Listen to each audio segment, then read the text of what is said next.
บ่มีทิศทางอย่างไปทางใดก็มีแต่ความว่างเปล่ามือใดมือหนึ่งอยากเริ่มต้นใหม่คือคนอื่นเขาแต่หัวใจเจ็บหลายจังบ่มีแฮตัวว่าหักแต่เจ้ากับไปอ้ายจังเหลือใจอันโถมโซมสิลองเริ่มใหม่ก็คือบ่พร้อมจังปล่อยชีวิตให้มันล่องลอยไปมือใดมือหนึ่งอ้ายห้อยซึมเศร้ามีแต่ความเหงามากองเต็มหมอกกินเหล้าก็แก้บ่ตอกคิดทอดคนหักเก่าอยู่มือเก่าชีวิตมั่วไปบ่ฮู้ว่ามันสิพาไปไสหัวใจก็ใช้งานหลายจนมันเพลียแต่ทางข้างหน้าบ่มีผู้ใดไม่ของแค่ภาพเลียนอ้ายเลยอยู่กับความเสียใจที่มันบ่เคยจาง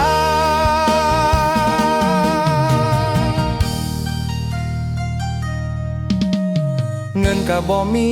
รถก็บ่ดีคนจนคืออ้ายสิไปสู้ภัยยามเห็นเขาหักกันยามเห็นเขาอยู่กันหลายน้ำตาอ้ายกันไหลแบบบ่ตั้งใจ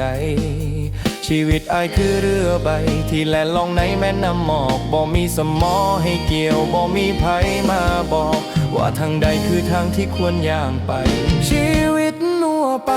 บ่ฮู้ว่ามันสิพาไปไสยามค่ำคืนได้แต่ถอนใจอยู่ผู้เดียวมือหนึ่งสิพ่อหักแท้ที่เขาบ่เหยียดสิเลี้ยวอ้ายก็หวังเบาๆว่าเขาสิพาอ้ายออกจากความจนออกจากความหม่นในใจหลายครั้งอ้ายรู้สึกแพ้หลายครั้งอ้ายยืนร้องไห้แต่ยามคิดทอดคำแม่อ้ายก็มีแรงสู้ต่อไปสิดึงชีวิตที่มันหมุนว่าให้กลับมาอยู่ในทางดีไหมบ่ให้หัวใจพาไปมั่วไปคือเก่าอีกแล้วชีวิตมั่วไปแต่ใจยังคิดอยากเริ่มใหม่สิมือใดเนาะที่อ้ายสิได้พอความหมายของคำว่าฮักแท้กับทางเดินไหมถึงมือนั้นบ่ฮู้มื่นใดแต่สิสู้อยู่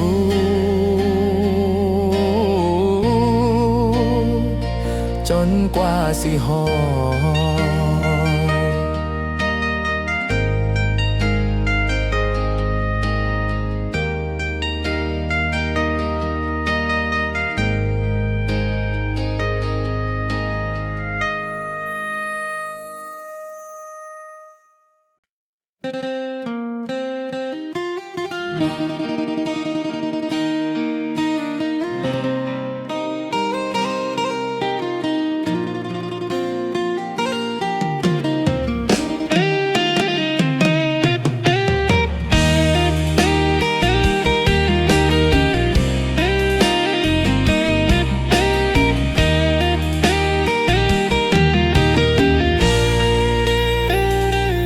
เสียงล้อกลิ้งกลางทางเปลี่ยวเงาอ้ายขับ10 ล้อผ่านเขาผ่านดงฝนพรำจากเมืองเหนือบ้านเกิดที่ฮักบ่มีเวลาได้พักต้องรีบส่งของลงใต้แสงไฟริมทางส่องล้อหมุนไปน้ำตาไหลยามคิดทอดคนอยู่บ้านแ แม่พ่อคงนั่งห่วงอ้ายอยู่ทางนั้นส่วนแฟนอ้ายก็คอยถามว่าเมื่อใดสิคืนนี่ละเนาะชีวิต10 ล้อเหนือลมตายลมพัดหัวใจให้ไกลก็ต้องไปเส้นทางยาวไกลบ่มีไผเข้าใจอ้ายสู้อยู่ไหวเพื่อตั้งเลี้ยงคนฮักอยู่บ้านควันรถคลุ้งกลิ่นฝุ่นกอบผิวดึกกึกกะจอดนอนข้างทางใต้แสงดาวเสียงคลื่นทะเลปลายทางคอยท่าแต่หัวใจอ้ายยังผูกบ้านเฮาบ่เคยลืม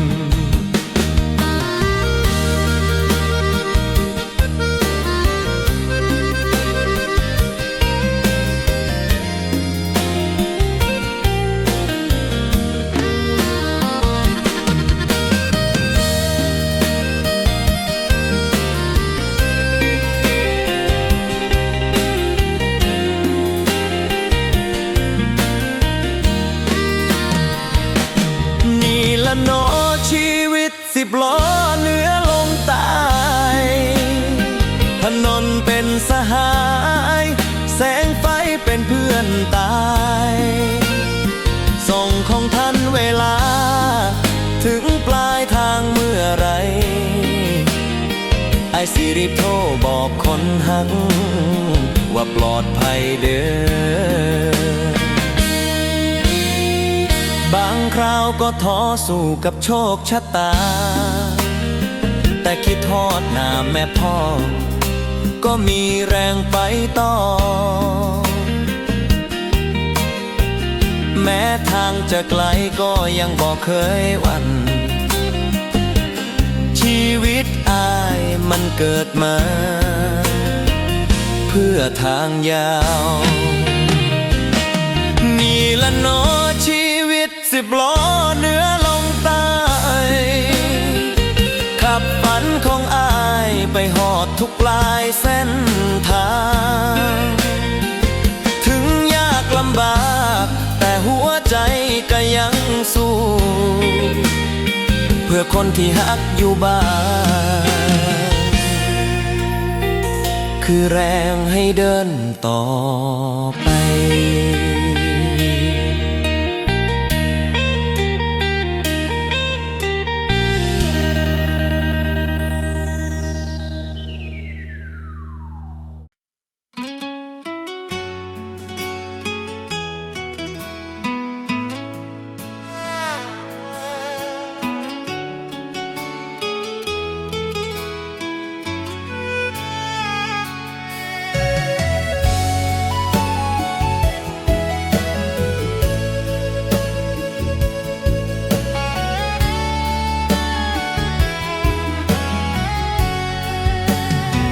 พ่อแม่เลี้ยงมาลำบากข้าวปลายาขาดปากหวังให้ลูกดีโตเป็นคนดี แต่ว่าสุดท้ายลูกไปคบเพื่อนผิดสิ้นสุดลงที่ความมืดมนอยู่ในเรือนจำตั้งแต่บักน้อยขี่ควายตามพ่อไปท่องนาแม่คอยเฝ้าหาข้าวปลาเตรียมใส่ปิ่นโตพ่อแม่หวังดีอยากให้ลูกโตเป็นคนมีโตให้เจ้าได้ก้าวหน้าบ่ให้ลำบากคือชีวิตพ่อแต่พอลูกใหญ่กลับไปคบเพื่อนผิดทางพ่อแม่เพียงเตือนแต่ลูกก็ดื้อบ่ฟังว่าวังไพ่กับยาพ่อเตือนหลายครั้งยังเดือดังฟ้าสุดท้ ท้ายความหูบ่ทันว่า ลูกไปก่อเวรกรรม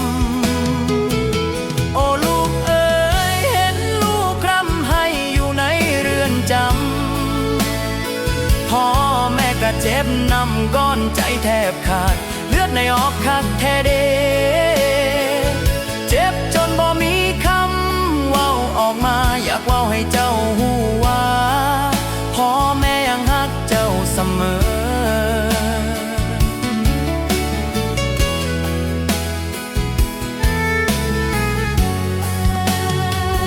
คืนได้ฝนตกฟ้าห้องจนบ้านสั่นแม่ยังนั่งให้คือทอดลูกอยู่ในคุกเงินแต่ละบาทต้องขายควายคู่เดิมของบ้านเพื่อไปเยี่ยมเจ้าบ่ให้ลูกเหงาในกำแพงเหล็กอยากให้ลูกจำคำพ่อแม่ที่เคยเตือนใจผู้บ่ทางผิดมันสั้นแต่ความเจ็บมันยาวหลายแม้ว่าวันนี้สิอยู่ไกลกันด้วยกำแพงสูงใหญ่แต่หัวใจพ่อแม่ก็ยังส่องไปหาเจ้าโอ้ลูกเอ๋ยลูกบ่ฟังคำเตือนของพ่อแม่จังได้มากลายเป็นคนแพ้อยู่ในเรือนจำแต่ถึงลูกสิพลาดไปไกลสิผิดทางปานใดก็ตามพ่อแม่ก็พร้อมอภัยให้เริ่มต้นใหม่คือเก่าเด้อลมพัดใบไม้หล่นดังเสียงหัวใจพ่อแม่คิดย้อนฮอดมือเก่ากังตอนเจ้าบ่ทันหูความพอคอยจูงแขนลูกก้าวตามเท้าแต่ละอย่างบ่เคยคิดว่าวันหนึ่งสิได้เห็นเจ้าถือตะกร้าเหล็กเดินอยู่ในคุก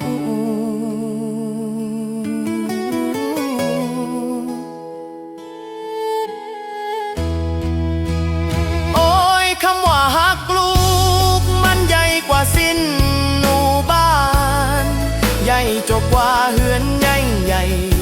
ที่พ่อแม่เคยฝันอยากมี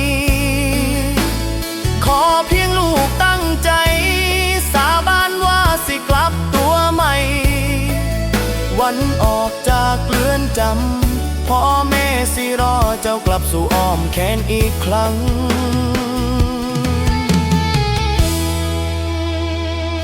โอ้ลูกเอ๋ยจากนี้ให้ลูกจำเอาไว้ยามใดสิหลงทางถ้าบ่มีพ่อแม่อยู่ข้างๆชีวิตสิพังเด้อลูกเอ๋ยขอให้เจ้าคิดใหม่หันหลังให้ความผิดในเมื่อวานเริ่มต้นชีวิตใหม่นอกเรือนจำ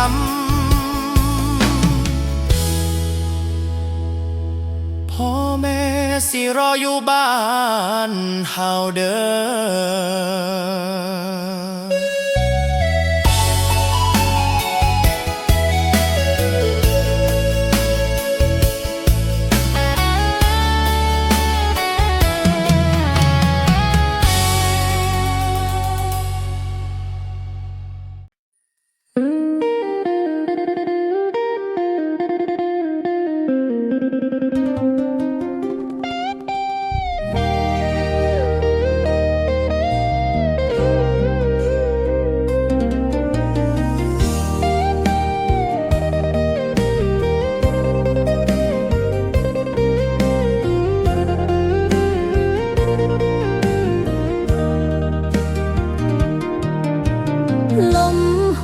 พัดดังเตือนใจมอไปน้ออายจากไปไกลคือทอดวันเก่าเฮาเคยยืนกอดกันใต้ดาว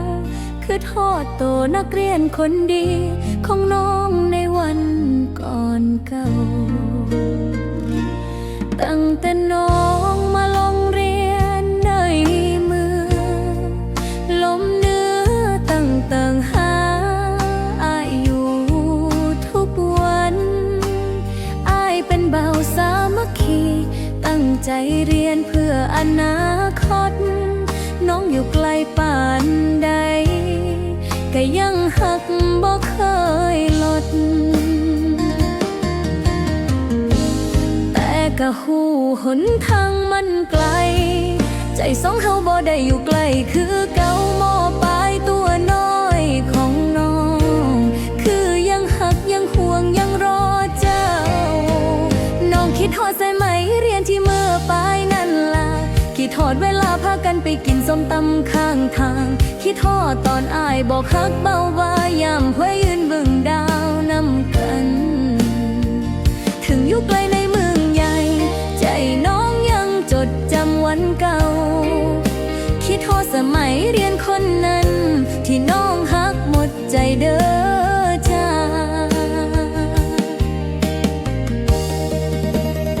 ชีวิตนักเรียนเมื่อปลายบ่รู้อายสู้จนค่ำจนคืนน้องหูดีว่าอายเหนื่อยแทนน้องก็คอยส่งใจไปคือถึงอายทุกคืน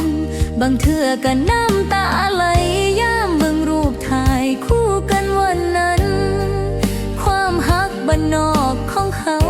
มันบริสุทธิ์กว่าสิ่งใด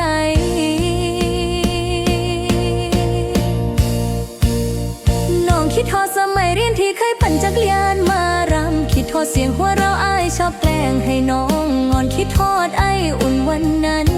ที่อายจับมือน้องเบาดาถึงวันนี้เฮาบ่ได้ไกลแต่หัวใจน้องยังบ่เปลี่ยนคิดฮอดสมัยเรียนคนเดิมที่อยู่เมื่อปลายบนดอยสูง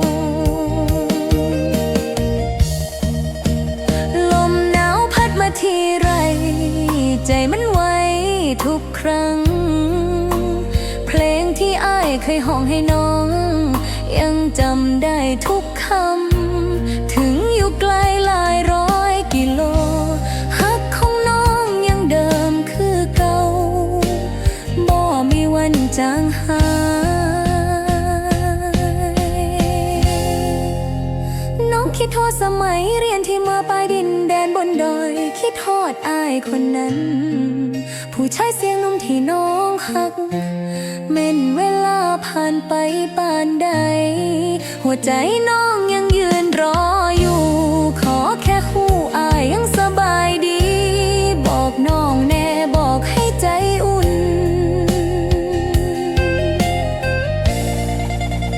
น้องคิดฮอดสมัยเรียนเบามาปลายผู้น่าหักแม่นบ่ได้กอดคือเก่าแต่ใจน้องยังหักคือเก่าฝากสายลมพัดฮือไปบอกอายว่าน้องยังคอยยังหักอยู่เด้อ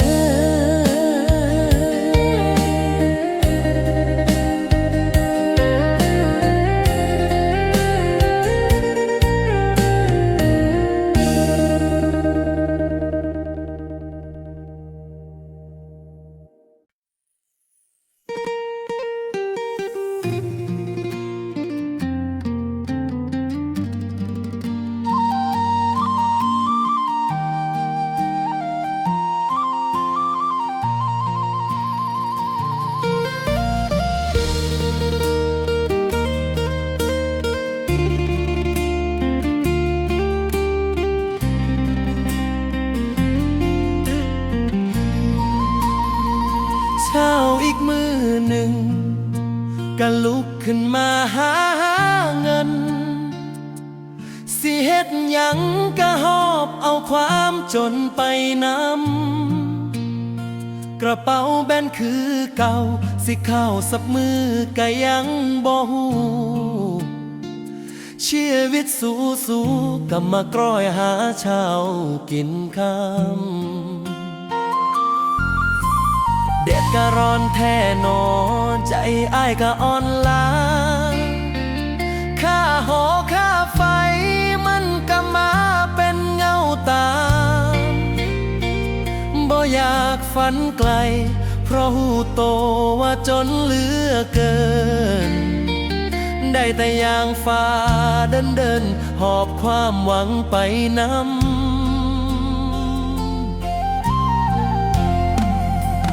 บ่ได้มีหยังหลายมีแค่หัวใจกับแขนสองข้าง สู้เพื่อคนข้างหลัง สู้เพื่อฝันที่ยังบ่ซ้ำแม้นสิลมทั้งยืนแต่ว่าโหดมือหนึ่งต้องได้ทำคือชีวิตกำมากรอนหาเช้ากินคำเพื่อคนที่หาเมื่อใดฝนตกลงมากัดต้องวิ่งหาหลังคาบ่อยากหยุดดอกนาถ้าหยุดก็บ่มีเงินคนจนสุมเฮาต้องอดต้องทนทุกมือตั้มใจหูคือกันว่าความฝันมันยังอยู่เด้อเห็นแม่พ่อเฒ่าเฝ้าคอยโทรมาถามอยู่ทุกมืออายกะกลั้นน้ำตาบอกว่าอยู่ดีบ่ต้องห่วง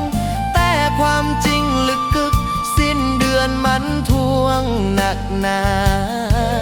แต่งานก็ยังต้องหาเพื่อผู้เฒ่าเพื่อลูกนี้มีแต่แรงกายใจเป็นทุนให้สู้ต่อไปหักครอบครัวไว้ให้หลายคือกำลังสู้ยามท้อบ่มีบ่จนใจขอแค่ยืนไว้ก็ถือว่าพอชีวิตบ่ได้มีทางลัดมีแต่โหดมือเช่าก็ต้องทำต่อลมพัดมาเบาเก่ากับผ้าห้อยเงาของอายมือใดสิได้พักใจ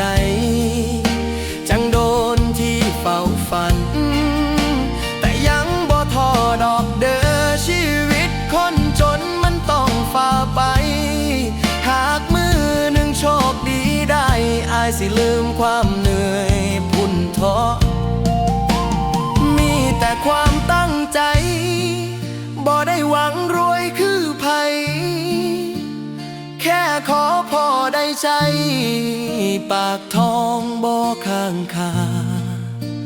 ชีวิตกำมากรองต้องสู้ต้องทนทุกวันหาเช้ากินคำแบบนี้จนกว่าฝันสิเป็นจริงชีวิตกำมากรอนหาเช้ากินคำ